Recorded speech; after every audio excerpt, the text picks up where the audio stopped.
Hello, everybody, and welcome to the Wait, What Are We Talking About podcast, a variety show including games, movies, wrestling, and the occasional interview. My name is Bret, aka Enigma9011, and today I am joined once again, but for his first time solo, by Justin. Justin, how's it going? I'm doing well. How are you? I'm good. Thanks for hopping on. I appreciate it. Of course.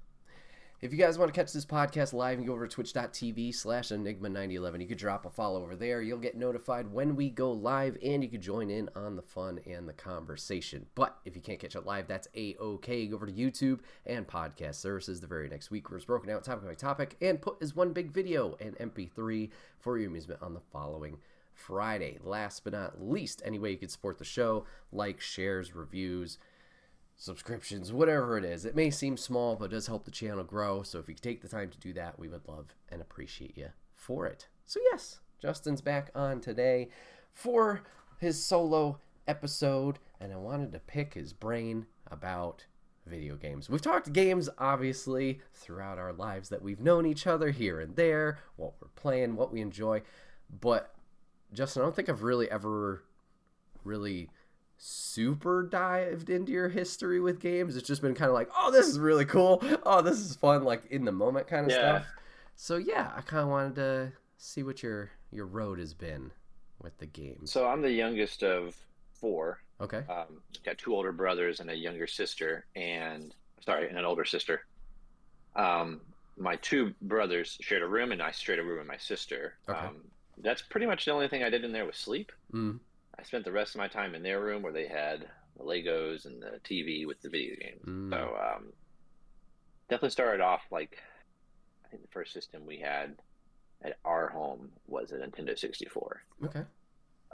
My grandmother had a NES that we would play like Duck Hunt and Mario. And I had some cousins that had a Sega Genesis.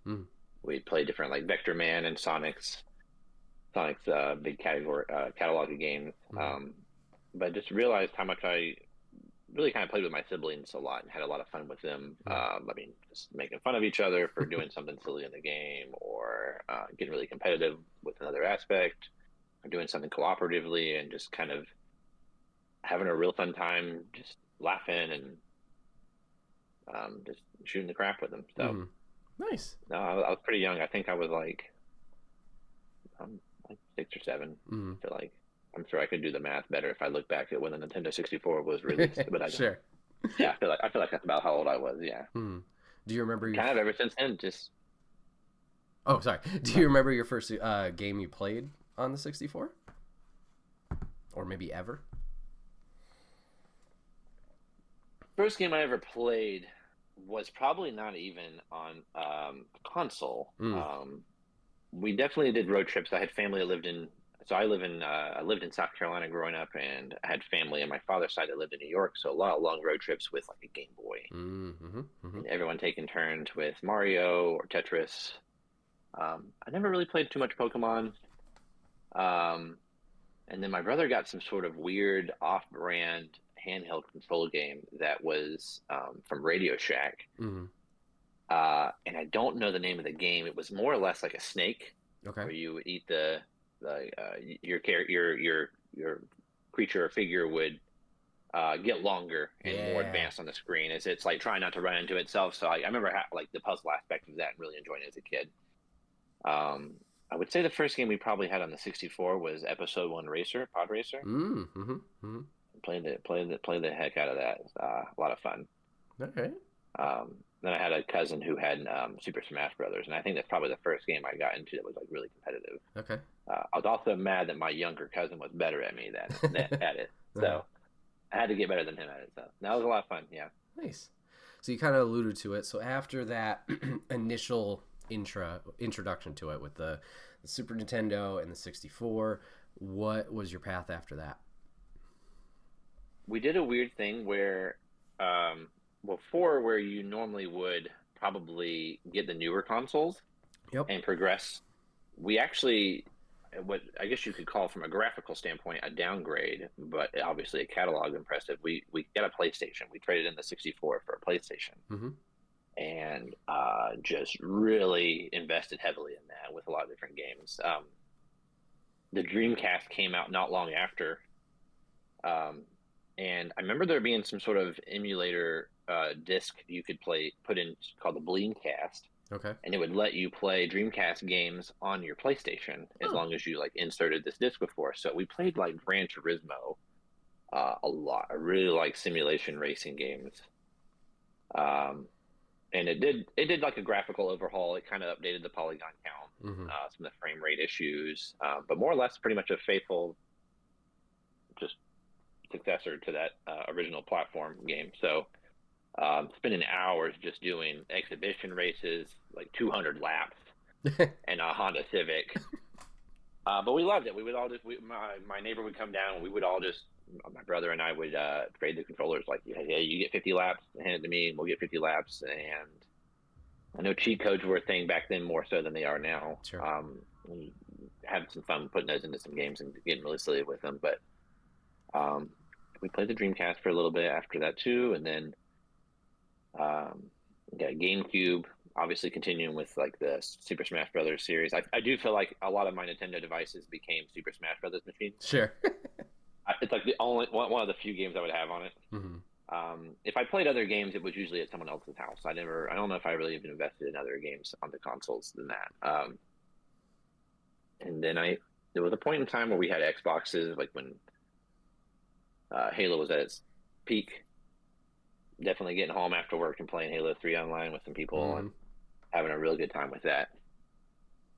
Sorry, I'm just bopping my cat with a You're stick. good. And then I don't know. I think I'm trying to remember why we switched over. My friend and I switched over to PlayStation, which is what I have now. Sure. I do have a Switch as well, but we've been pretty PlayStation heavy for a minute. I think we played the first Destiny and got into that pretty heavy, and obviously that went into Destiny 2. But I know that people get kind of toxic with which console is better. I don't think it really matters at all. I mean, obviously, it's even easier now. It's even easier now with cross-platform abilities and stuff. But no, that's what we have now. That's what I have now is a PS5. Finally, got one of those. It did take a minute. We started seeing them pop up in stores down here, and I saved up some money for it. So that's been really nice. I've really been enjoying it. Nice, excellent. Yeah. Very cool. So it seems like a lot of the journey, especially early on, was that cooperative play. Was that more of the genre that you guys gravitated towards just because obviously more of you guys could play at that time, or were there single-player experiences that you guys delved into? Back then, the only single-player game I could really think of, and that's even before we had like online play, was probably like Tony Hawk's Pro Skater. Single session. It did get into obviously some multiplayer aspects you can do, but we had a small TV, and so that was a little hard to see split screen on some things. So like even if a game honestly even had split screen capabilities, there's certain games that we didn't even use that functionality with. Probably an exception to that would have been like Halo when it came out. We did do quite a bit of cooperative Halo, my brother and I. And then as an adult now, there are a few games I really enjoy the single player experience. So like I know you were talking about Spider-Man. Really excited about that next one coming out. Nice. The Last of Us series have been really great. I super enjoy this. There's a lot of games I've actually watched friends play, and I've never really played them. Sure. I know a lot about them just like by watching. So friends have played like Dead Space. It took a minute. I did get into the Mass Effect trilogy. I watched someone play that for quite some time, and played Alan Wake. A couple other games that are just single player. But no, I'd argue that a large part of my growing up, and even now, so like playing online with friends, it's very easy, of course, more than it used to be. But no, I would argue that a lot of my gaming history has been cooperative. And friends and family that I live near or that were in the same house as me, of course, and then even so now, like online with some friends too. So it's probably my preference. I definitely do enjoy sitting down with a single player story and diving into that and discussing it with people afterwards, like story implements or gameplay mechanics and stuff that are really fun. But I probably do stick more with the multiplayer aspect. All right. So you mentioned Smash as one of your standouts that you really enjoyed growing up. What were some other games that kind of stuck out to you as like favorites? Be remiss if I didn't say Ocarina of Time. absolutely loved that as a kid, and it got me into Zelda pretty hardcore as well. Like I will not say that I've played every one of the games since then. Obviously, the first Zelda and Zelda 2 especially had very different gameplay styles. How they Sure. were like over the top, or even like side scrolling with Zelda 2. Um, with Ocarina of Time coming out and introducing a 3D environment, I found the controls really intuitive. With especially later on when you got your XY axis on joysticks kind of became popular with like the PlayStation Mm-hmm. DualShock system. I really do like open world games, so The Legend of Zelda kind of stood out to me. I don't know why. I really like games with bows and arrows. So that, of course, just really filled that niche and the puzzle aspect for it too. So I've really enjoyed following that series and playing any of the new games that come out. I haven't even finished Tears of the Kingdom, but I'm getting pretty close to the end of that, I think. Uh, it is nice to play games that have um, a lot of, you can put a ton of hours into side quests and stuff. You really feel like you get your money's worth. Mm-hmm. Um, and I feel like Zelda games do that quite a bit for me. Um, we dived a little bit into Mario Kart 2. I do have that as well. I do enjoy it. I'll probably play it more like in a party setting with some friends. Mm-hmm. Um, but I don't know if there's like other than Smash and Zelda, I don't know if there's any other franchise games that I like make a point of getting every single time they come out. Sure. Obviously, sometimes games either they don't have no more. The story is finished. There's no more sequels to them, or they've changed production teams and spiritual successors to them, or what have you. But I do like dipping my toes into games that I probably wouldn't have normally considered. So like obviously indie games are a lot of fun, and a lot there's not something that was available before, so you can get a lot of different types of play styles and experiences through those, and art direction and soundtracks and stuff. So I really have had a lot of fun with those. I mean, honestly, not to toot your horn, but I think you're the person that kind of got me into those too, just exploring what's available from the PlayStation Store or what other people are coming out with. So I do appreciate that. Like Sure. we've had a lot of fun looking at some really bizarre things that people have come up with, but Sure. it's just a good time Good. all around. All right. Awesome. I'm glad to hear that. Yeah. Play more indies, everybody. Yeah. So we've talked a lot of positives. Is there any type of genre of game that maybe you don't connect with a lot? That just you've tried it out, just doesn't for some reason click or seem interesting? Um, I I I do feel like turn-based RPGs Okay. are a little bit hard for me to engage in. The most prominent one that comes to my mind is in the Final Fantasy realm. Mm-hmm. I'm under the impression, I could be incorrect, I don't keep up with it too well anymore, but I think the new ones kind of stray away from that in a sense, like or it's done in a way that it's not so blatantly obvious. Yeah, so for example, like Final Fantasy VII Remake, they did this very hybrid style where it's action all the time, you're in control, and you can control your party members almost like a turn based, so you could toggle over to them, pick a move. So that they kind of did the hybrid style. And then from what I've heard of 16, it's very akin to like a Devil May Cry series gameplay. So that's just go with that. But yeah, I understand. The originals were definitely that turn-based style. I can't remember which one it was. I honestly feel like it might have been 7 Remake. I did play a demo, or I think it was a demo of it, and I did enjoy it enough. I didn't feel like I had time to really implement that into like a game library sense that I could put into it. Mm-hmm. But it was very visually impressive, and I was surprised that I liked that mechanic more than because it's obviously changed a little bit. Like Sure. you said, it's not exactly how it was before. So, but that's probably the one thing I don't get into as much is like turn-based RPGs. Like I understand like Final Fire Emblem, Mm-hmm. I think has that implement too, and there's so many of those games too. I think a little bit can seem daunting. Sure. Like, where do you start? Yeah. I'm under the impression the Final Fantasy games are thematically similar, but different stories. Yeah, each So one is separate. Yeah. It's the Final Fantasy of that world or universe or whatever. So I don't think it's so important to know what's going on before the previous title. But Mm-hmm.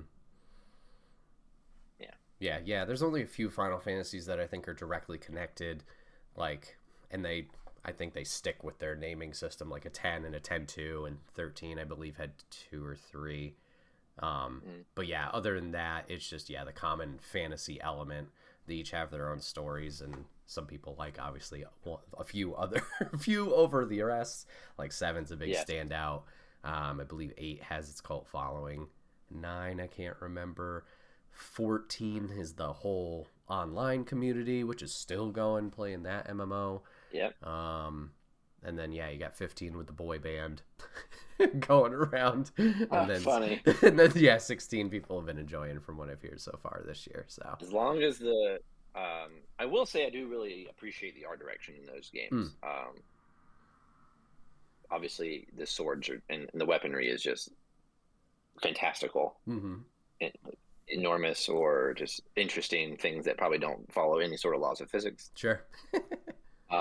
So I've always thought those were really cool. I do like seeing the art style for that. I think it's really nice to have. So once again, that's kind of one of those things. Even if I don't delve into it, I do like seeing like people enjoy them quite a bit. So, I don't want to yuck someone's yum. Sure. Though I say that I am judgmental a little bit with sports games. Okay. Which I, by their nature, of course, like they're going to stick with like the mechanics are going to stay the same because the sport stays the same. Sure. How you score, what the point of the game is there, and like obviously rosters changed, and so there are new gameplay is just not for me personally. Sure. I'm not trying to manage a football team or a soccer team and find joy in that, but some people really do like that kind of analytical aspect to things. So I've never been one to like.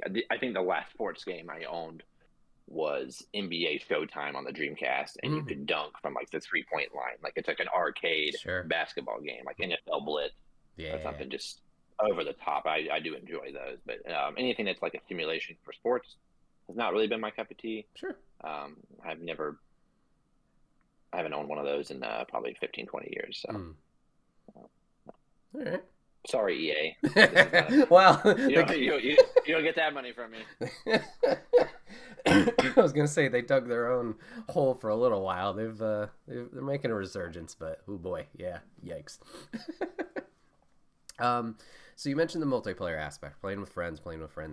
What now seems to be some go-tos that you will dive into some friends when you got the time?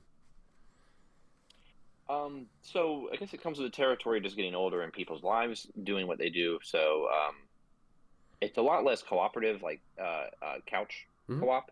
Sure. Playing with friends. I've got a friend that just moved to Japan.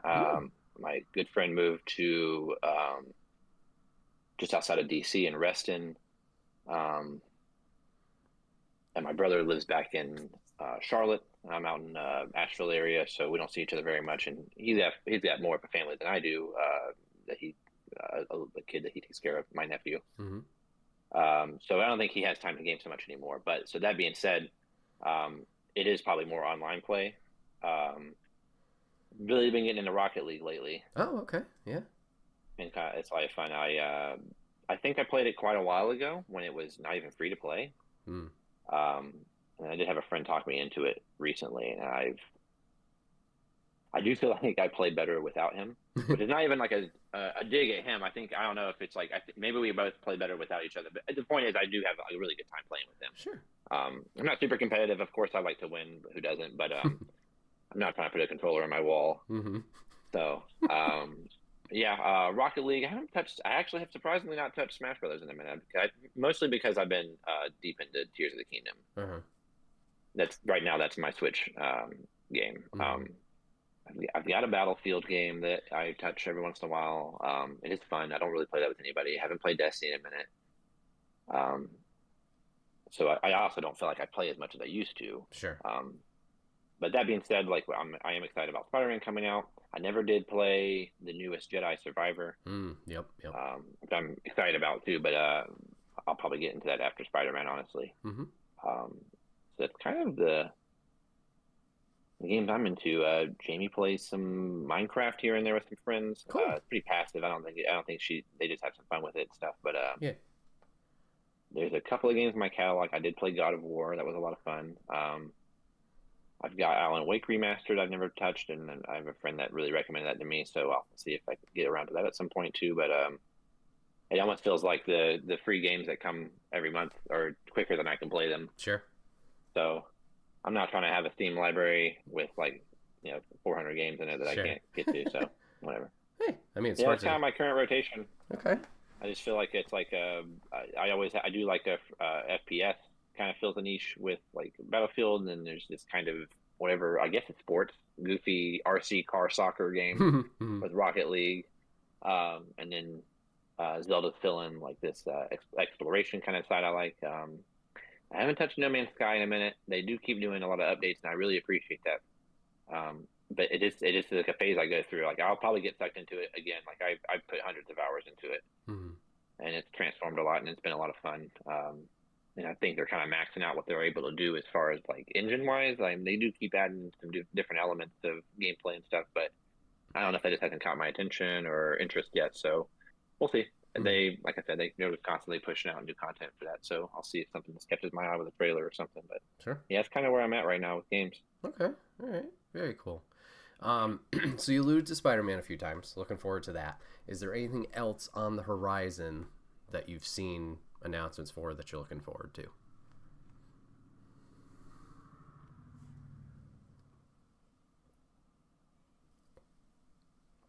Nothing comes to mind. I also don't keep up with it as much as I used to. Sure.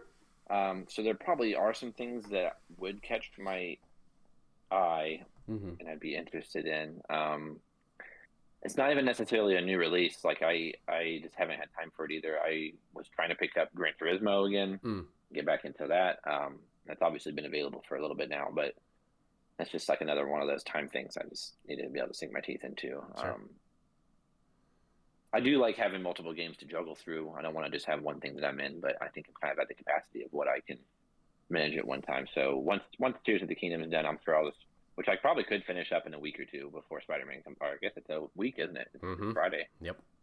I probably could finish it before then. I don't know if I want to rush through it, but sure.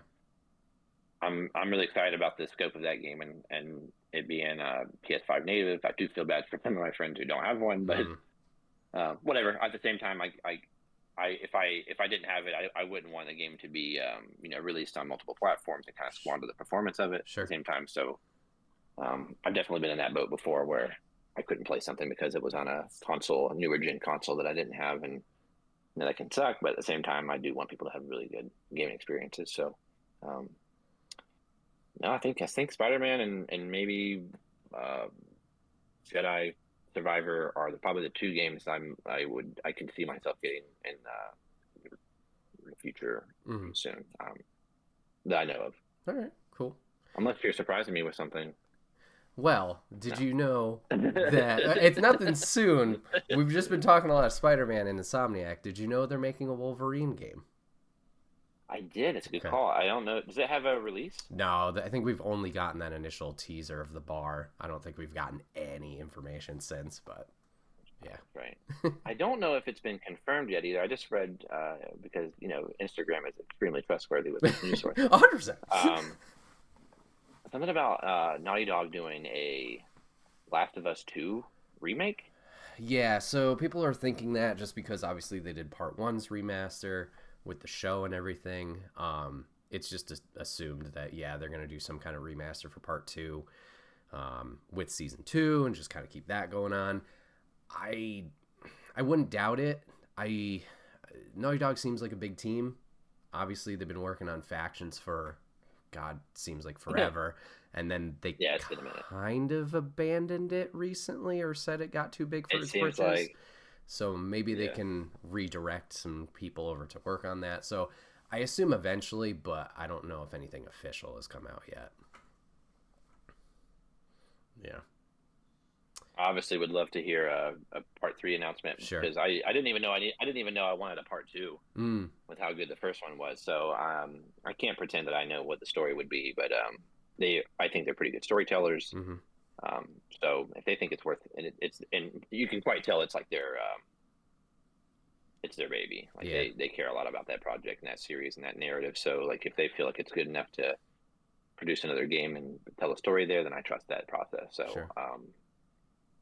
I knew the second game was a little divisive with some people for some reason because I thought it was really good because it was atypical with story mechanics, and you didn't always get what you want, and it was some pretty dark themes in it, which I just really appreciated. Like I don't know, I did see a lot of stuff coming, and I personally find that to be a little brave of a studio to take some chances on some narratives and characters and stuff that you don't really see too much any day or these days now. So always looking forward to something coming out from them.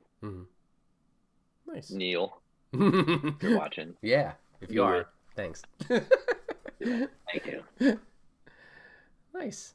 So yeah, I think the last question I got for you, you mentioned indies earlier. Any standout indies you've been playing or have played in the past? That's why we have It's an oldie. I really like Surgeon Simulator. Ah, okay. All right. That is a lot of fun with someone else. I guess now that I think about it, I guess there is a single player mode for it, but we've never really delved into that too much. But I'm not even sure. Like, I guess it gets into the point where it can obviously depend on who you're playing with, but if you're just trying to have fun with it, finishing the surgery is fine and dandy, but it doesn't even seem like that's usually doesn't happen. Someone's watch gets stuck inside of an alien, or you stab yourself with a needle and you start to die. That's a classic that me and Jamie go back to. I can't remember what it is. I don't think it's on PlayStation. I think it's on Switch, and I could be wrong. There's a lot of indies on Switch. Why can't I think of it? The character, it's a very colorful game and side scroller. I know you've played it before, and I feel like the character looks kind of like Stitch. Okay. I wonder if I can find this out. I don't know if I'll be able to find it, but sure. Ori. Oh yeah, Ori in the Blind Forest. Yes, really, really, really like that one. I didn't play it too much. I watched Jamie play Inside, and what was I don't know. I think that's actually the sequel. Limbo was the first one. Limbo was the first one. Yes. Don't get too scared in games. I don't know if I don't play a lot of scary games either, but I will say the Inside did scare me. Okay. What the specific? I don't know if it's I do have a fear of drowning, so there's that. Sure. There's this little girl in the water too, who's like her hair is just really long and uncomfortable, and she will chase you in like underwater sequences. It kind of gives me some like old school Mario vibes, where you are underwater sequences where you're really kind of cautiously navigating the environment, but with the girl from The Ring following you in the water. Like, it's just really, really scary. I really enjoyed those two games. I'm not quite sure who the studio is that made those. No, and I can't think of anything else I've been had time for in present. Of course, I feel like none of those games are very recent. Inside's kind of recent. Not particularly. Yeah. I think the most frustrating game I played, an indie game I played, I say frustrating. It was with you, and I can't remember who else played. It was like it's kind of a wrestling fighting game, but you're all very wishy and ragdolly. Gang Beasts? Yes. Yeah. Gang Beasts was it's almost like it's almost uncomfortable. But I know the controller mechanics are meant to be kind of loosey goosey on purpose. But and then we played was it Star Wall? Star Wars? Star Walls? Yep. Was a lot of fun too. We played with you up there. So like it's kind of a shame I'll miss you this Christmas, because I do feel like that's probably when I play the most indie games and go home and like kind of research those a little bit to get them for myself. So you'll have to mess around a little bit more on the PlayStation Store at some point. Maybe we'll have some time. That's one thing too, is that this time of the year is where we start to look at our subscription services, because we signed off of a lot of them in the summer. Sure. Because we were outside doing more things, but now this course going to get more wintry, so we were like, all right, well, what things do we want to invest in, because we're going to be inside more when it's colder. So we'll see if there's any games that really catch either my eye or both of our eyes. She doesn't play as much as me, but there are some things that she does that she really likes to do. So sure. Yeah. All right. Well, a few recommendations for you. So We mentioned Gang Beasts. Party Animals just came out. So that is Gang Beasts with adorable animals. It's on PC and Xbox right now, I believe. Okay. And then, obviously, we're cat people. If you want to go through a fun game with a cat, little emotional story. That's right. Stray. So what's that one called? Stray. Yes. I did see that. I completely forgot about that. That looks like so much. Is it? It's good. Good time with it? Very good. Yeah. Okay. Yeah, you mentioned obviously looking at the subscriptions. PlayStation Extra, obviously a little bit more expensive. They do have a good indie catalog included in that, so that might be something to kind of at least look at. What else is there? That's the wrong screen. Where are you? On the Switch, another cat game, ironically, and also puzzle game. There's a game called A Little to the Left. If you guys like organization. The Little or A Little? A Little to the Left. Okay. So yeah, it's an organization puzzle game, but occasionally a cat will come in and try and like swap pieces away from you and mess with you like that. It's real life. Yep. So there's that. Okay, this one I played recently. A little spooky, not more of like an unsettling spooky, not like you're gonna shit your pants or anything. But you should check out a game called My Friendly Neighborhood.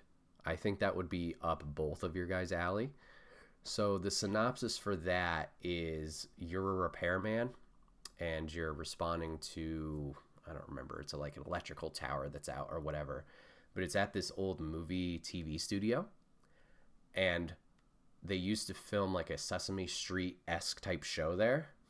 And when you go there, all the puppets are alive.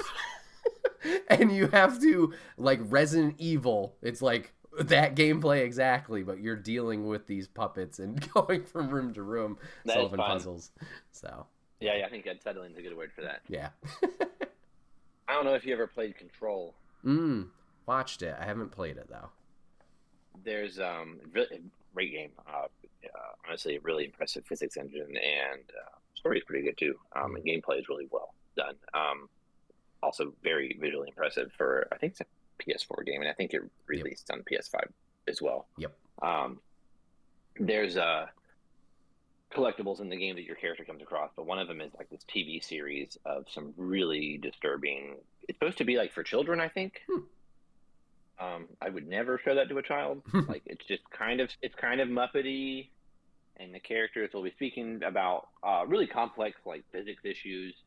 Like I think they're trying to like make kids understand, but then someone will just kind of become unhinged at some point and randomly scream.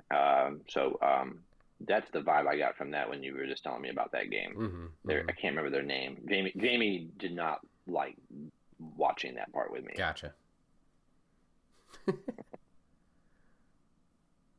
Okay, yeah, I got all those written down. I'll take a look at those. Cool.